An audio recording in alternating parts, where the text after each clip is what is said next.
Hi good morning. मैं हूं doctor Parul Modi और आज की वीडियो में हम हमारी बॉडी में एसिड और बेस का बैलेंस कैसे होता है उसके बारे में डिस्कस करेंगे।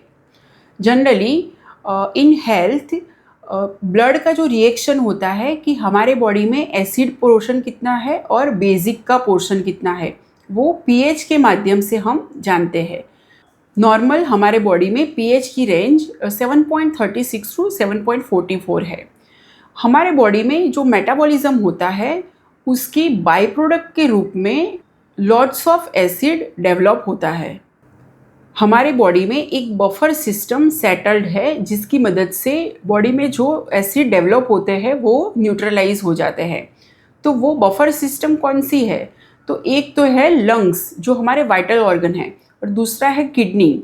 तो ये दो जो बहुत ही इम्पॉर्टेंट ऑर्गन है उसकी मदद से हमारे बॉडी में एसिड का न्यूट्रलाइजेशन हो सकता है।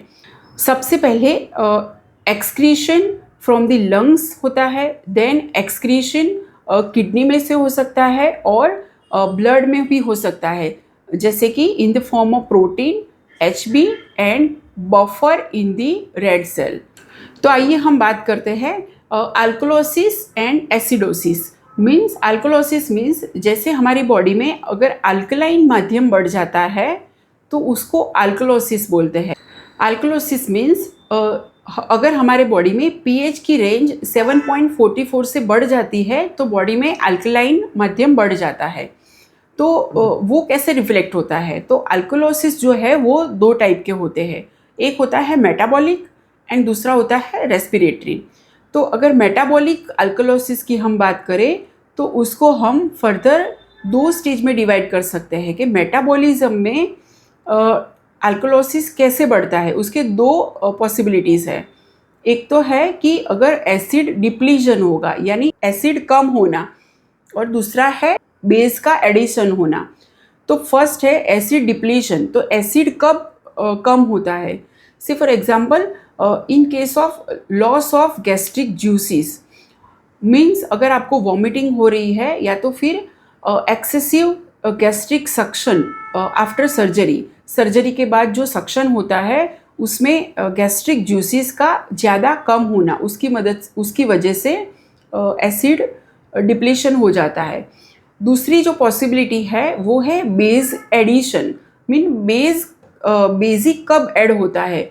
इन केस ऑफ अगर आपको गैस्ट्रिक और पेप्टिक अल्सर होता है तो वो केस में डॉक्टर्स जो बाहर से मेडिसिन देते हैं वो बाइकार्बोनेट एडमिनिस्ट्रेशन होता है। तो prolong use of bicarbonate products से भी बेस का एडिशन हो सकता है, तो उसकी वजह से भी अल्कलोसिस डेवलप हो सकता है। अब बात करते हैं दूसरे ऑप्शन की, रेस्पिरेटरी अल्कलोसिस।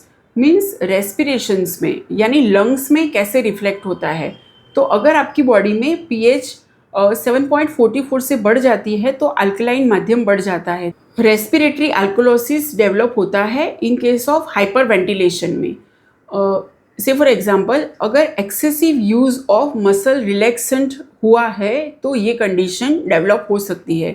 सेकंड है ऑक्सीजन लैक। तो in case of blood loss और कार्डियक फेलियर में भी रेस्पिरेटरी अल्कलोसिस डेवलप हो सकता है।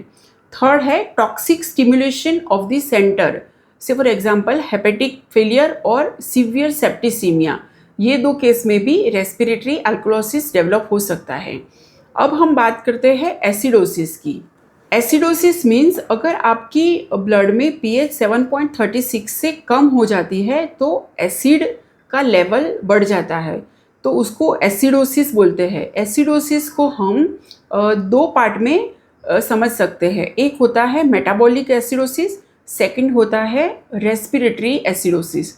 मेटाबॉलिक एसिडोसिस मीन्स हमारे बॉडी में मेटाबॉलिज्म में एसिड कैसे बढ़ता है। तो उसके दो पॉसिबिलिटीज़ है।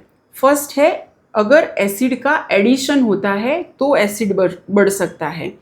अगर बेस का सब्ट्रैक्शन होता है, अगर बेस कम होता है तो एसिड बढ़ सकता है। एसिड का एडिशन कौन कौन सी कंडीशन में होता है? तो रीनल फेलियर यानी किडनी फेलियर में, एक्सेसिव एमोनियम क्लोराइड अगर आपकी बॉडी में है, देन कार्डियक अरेस्ट हुआ है, एंड डायबिटिक कीटोसिस। ये 4 कंडीशन में एसिड का एडिशन हो सकता है।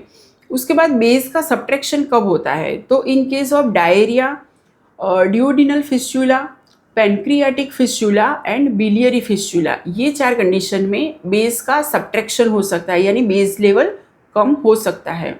जैसे मैंने बताया कि रेस्पिरेटरी अल्कोलोसिस कैसे डेवलप होता है, तो उसमें हाइपरवेंटिलेशन आता है, तो उसके साथ आप कोरिलेट करो तो रेस्पिरेटरी एसिडोसिस कब डेवलप होता है, तो वो हाइपरवेंटिलेशन था, ये डिप्रेशन होता है। तो डिप्रेशन ऑफ रेस्पिरेटरी सेंटर्स, उसकी वजह से रेस्पिरेटरी एसिडोसिस डेवलप हो सकता है। In case of overdose of morphine, then raised intracranial pressure and cardiac arrest and hypotension, means obstruction of the airway, ये 4 कंडीशन में रेस्पिरेटरी एसिडोसिस डेवलप हो सकता है।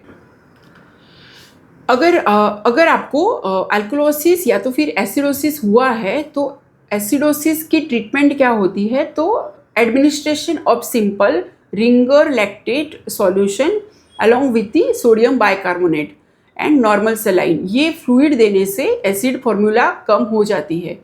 अगर आपको अल्कोलोसिस है तो अल्कोलोसिस में मेन ट्रीटमेंट क्या होती है, तो सबसे पहले तो उसका जो रूट कॉज है उसको हमें दूर करना पड़ेगा। Then maintain the blood level volume, and उसके बाद आता है give ammonium chloride to bring down the alkalosis, then give potassium chloride infusion intravenously. ये जो वीडियो है ये मैंने हमारे मेडिकल स्टूडेंट्स के क्विक रेफरेंस के लिए बनाया गया है।